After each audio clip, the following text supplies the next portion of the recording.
Iya, shalom, selamat pagi Bapak Ibu yang terkasih. Kita berjumpa kembali di Mezbah Syukur pagi hari ini. Saya percaya kita semua di dalam anugerah dan pemeliharaan Tuhan.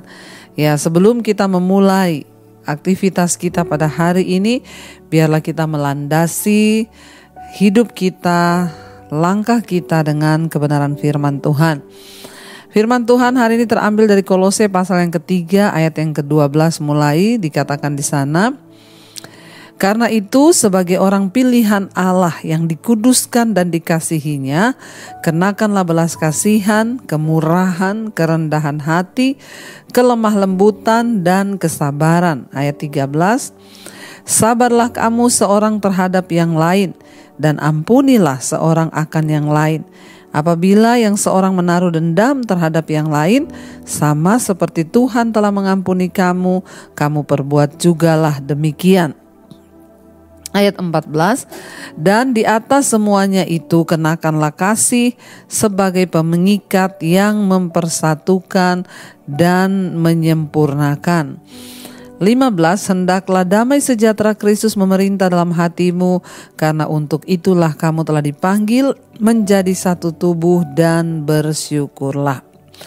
Saudara, firman Tuhan ini berkata, karena itu sebagai orang-orang pilihan Allah yang dikuduskan dan dikasihinya, kenakanlah belas kasihan, kemurahan, kerendahan hati, kelemah lembutan dan kesabaran. Ya, kita ini adalah orang yang dipilih oleh Tuhan dan dikuduskan oleh Tuhan. Ketika kita sudah diangkat menjadi anak Allah yang dipilih dan juga dikuduskan oleh Tuhan, maka sudah sepatutnya ya kita hidup sesuai dengan kriteria yang Tuhan beri bagi kita. Ketika seseorang diangkat menjadi warga negara, misalnya di negara lain, ya kalau yang ada tinggal di luar negeri itu merasakan bagaimana perjuangan untuk mendapatkan ya pengakuan sebagai warga negara. Maka dia harus mengikuti semua standar dan kriteria yang berlaku di negara tersebut. Ada syarat-syaratnya. Demikian juga ketika kita ini dipilih sebagai orang-orang pilihan Allah yang sudah dikuduskan dan juga dibawa untuk masuk kepada kehidupan dalam kekekalan, maka ada standar Tuhan bagi kita.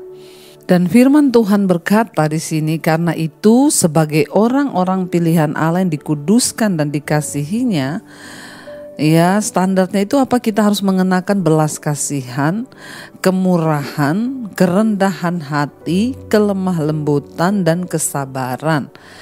Ya, kita semua harus berubah saudara untuk menjadi orang-orang yang penuh dengan ya belas kasihan, kemurahan, kerendahan hati, kelemah lembutan, kesabaran. Ya, ini adalah sifat-sifat yang harus kita miliki sebagai orang-orang pilihan Tuhan yang sudah dikuduskan. Artinya apa? Ya, belas kasihan itu kita mudah untuk berbelas kasih kepada orang. Lihat orang susah, kita cenderung ingin menolong. Ya, penuh dengan kemurahan, kerendahan hati. Artinya ya tidak mudah untuk menyombongkan diri, tapi kerendahan hati. Lalu kelemah lembutan, ya kesabaran, ya. Dan ayat 13 berkata, ya sabarlah kamu seorang terhadap yang lain dan ampunilah seorang akan yang lain. Apabila yang seorang menaruh dendam terhadap yang lain, sama seperti Tuhan telah mengampuni kamu, kamu perbuat jugalah demikian. Kita juga disuruh oleh Tuhan untuk sabar ya seorang terhadap yang lain. Bapak Ibu, dalam hidup ini seringkali kita ini terpancing di dalam rumah, suami dengan istri, ya orang tua dengan anak, seringkali kita terpancing untuk ya tidak sabar. Dan di sini dikatakan ya kita harus melatih karakter yang sabar ini saudara, ya supaya apa? Ya supaya ini kita boleh berjalan di dalam ya perkenanan Tuhan. Kita ingat akibat tidak sabar, Musa itu tidak bisa masuk ke tanah perjanjian. Karena Musa marah, terpancing emosinya dengan bangsa Israel yang bersungut-sungut. Akhirnya ketika Tuhan hanya suruh perintahkan gunung itu mengeluarkan air, Musa tidak sabar, dia marah saudara, dan dia pukul gunung batu itu. Ya, dan Tuhan berkata, karena engkau tidak menghormati kekudusanku, maka engkau tidak akan masuk ke tanah perjanjian. Ya, orang yang sabar itu akan dikasihi Tuhan dan akan mendapatkan perkenanan Tuhan. Sebaliknya, orang yang tidak sabar itu menjauhkan ya berkat Tuhan dari hidupnya. Dan dikatakan ampunilah seorang akan yang lain. Apabila yang seorang menaruh dendam terhadap yang lain, sama seperti Tuhan sudah mengampuni kita, maka kita juga harus mengampuni. Saudara, kunci untuk bisa mengampuni orang lain itu adalah mari kita mengingat akan kasih Tuhan. Betapa banyak kali Tuhan telah mengampuni kita. Kita berdosa diampuni. Ya, seperti Kristus telah mengampuni kita, demikian kita harus mengampuni orang.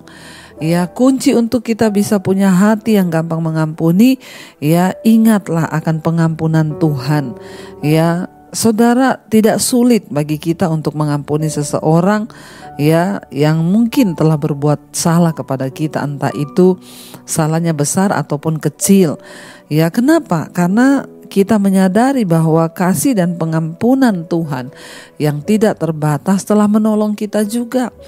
Ya, makanya dalam doa Bapa kami ya dikatakan ya, ajar kami untuk mengampuni orang yang bersalah kepada kami sama seperti ya Tuhan telah mengampuni kesalahan kami. Itu selalu dan setiap pagi kita berdoa Bapa kami untuk kita ini bisa belajar. Waktu kita melepaskan pengampunan kepada orang lain itu bukan hanya untuk kebaikan orang itu, tetapi ya itu untuk kebaikan kita. Karena orang yang menyimpan kepahitan itu banyak penyakit, ya banyak tertekan. Bahkan kita tahu bersama orang yang penuh kepahitan itu cenderung amarah, emosi tidak terkendali, yaitu tidak baik untuk kesehatan. Ya, hormon kortisolnya naik, darahnya bisa mengental dan bisa berakibat pada jantung, ginjal dan lain sebagainya. Sebaliknya, orang yang mudah mengampuni, sabar, itu orang yang selalu bergembira hatinya, dan itu adalah obat yang manjur kata firman Tuhan. Biarkanlah Allah yang mengurusi kesalahan orang lain, tapi jangan kita yang kepahitan sama orang lain, saudara. Jangan biarkan hidup kita itu ya dilumpuhkan ya dalam kepahitan oleh iblis, dilumpuhkan iman kita hanya karena kita gak bisa mengampuni orang lain. Karena Tuhan berkata ya, berbahagialah orang yang mengampuni dosa sesamanya, karena dosanya juga diampuni oleh Tuhan. Sebaliknya, kalau kita tidak mengampuni dosa orang lain, maka Tuhan juga tidak mengampuni dosa kita. Jangan simpan kepahitan, buang itu semua jauh-jauh. Karena itu dikatakan ya, kalau sabarlah kamu seorang terhadap yang lain, ampunilah seorang akan yang lain. Apabila ada di antara kita hari ini yang menyimpan dendam, jangan dendam saudara, lepaskan pengampunan supaya Tuhan juga mengasihi kita. Ya, lepaskan orang-orang yang berbuat jahat. Ingat, seperti Tuhan telah mengampuni kita, demikian juga kita harus lakukan kepada orang lain. Ayat yang berikutnya dikatakan ayat 14, dan di atas semuanya itu kenakanlah kasih sebagai pengikat yang mempersatukan dan menyempurnakan. Hanya dengan kita belajar mempraktikkan kasih Kristus, ya maka kita akan dimampukan saudara untuk bisa memenuhi standar Tuhan, memenuhi standar orang-orang yang dipilih oleh Tuhan. Ya, dikatakan di sana kita harus mengenakan kasih sebagai pengikat yang mempersatukan dan menyempurnakan. Kasih itu akan mempersatukan, kasih itu akan menyempurnakan. Tidak ada hubungan yang tidak ada perselisihan. Semua orang pasti ada perbedaan dan seringkali menyebabkan perselisihan. Tapi ketika kita belajar ya memakai kasih Kristus, aplikasikan kasih itu dalam setiap hubungan kita, maka dikatakan kasih itulah yang akan menyempurnakan. Kita berlatih untuk menyempurnakan hubungan suami istri, menyempurnakan hubungan keluarga dengan segala mungkin problema yang ada, ya bahkan konflik yang pernah terjadi. Mari kita belajar untuk menggunakan kasih Kristus itu sebagai pengikat yang mempersatukan. Bahkan dikatakan di sana, hendaklah ya damai sejahtera Kristus memerintah dalam hatimu, karena untuk itulah kamu telah dipanggil ya menjadi satu tubuh, dan bersyukurlah.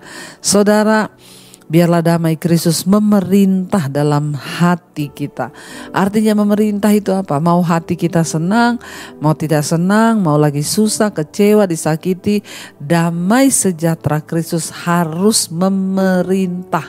Artinya memerintah itu menundukkan segala keadaan hati. Ya, damai sejahtera itu yang mengambil alih posisi hati kita. Damai sejahtera itu yang mengambil alih seluruh keadaan kita, pikiran kita, kehendak kita, sehingga hidup kita tetap dalam damai sejahtera. Karena orang-orang yang hidup dalam kerajaan sorga, sekalipun kita masih ada di bumi, tolak ukurnya adalah kita hidup dalam damai sejahtera. Sekalipun kaya, kalau tiap hari marah-marah, kaya tiap hari kepahitan, kaya tiap hari bersungut-sungut, ya maka engkau belum mengalami sorga. Tapi kalau kita hidup dalam damai sejahtera, maka kita mengalami sorga sekalipun kita masih ada di bumi. Dan dikatakan di sana, biarlah damai sejahtera Kristus itu memerintah dalam hatimu, karena untuk itulah kamu telah dipanggil menjadi satu tubuh, dan bersyukurlah. Kita dipanggil untuk menjadi satu kesatuan dalam Kristus, dalam keluarga, di dalam gereja, dalam hubungan kita dengan sesama. Dan mari banyak-banyaklah bersyukur, saudara. Karena itu ya saya mau berkata pagi hari ini, kita mau belajar untuk melakukan firman Allah supaya hidup kita makin hari di dalam perkenanan Tuhan. Mari kita renungkan firman ini, saudara. Terima kasih Bapa, ajar kami untuk hidup mengikuti segala ketetapan Tuhan, menjadi orang-orang pilihan Tuhan yang dikuduskan. Kami harus memenuhi standar dari orang-orang pilihan Tuhan itu. Biarlah damai sejahtera-Mu memenuhi hati pikiran kami Tuhan, agar kami boleh mendapatkan perkenanan-Mu. Karena itu pagi hari ini saudara, katakan bersama pujian ini. Damai sejahtera-Mu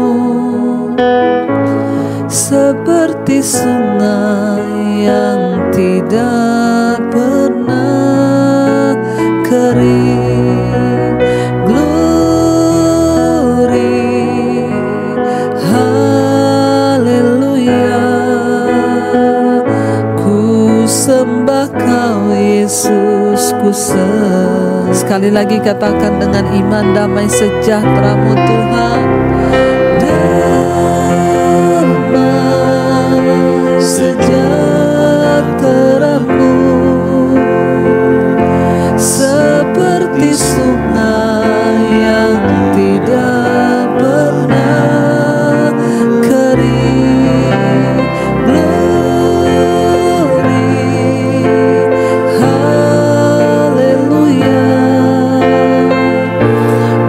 Sembah Kau Yesus, ku sembah Kau.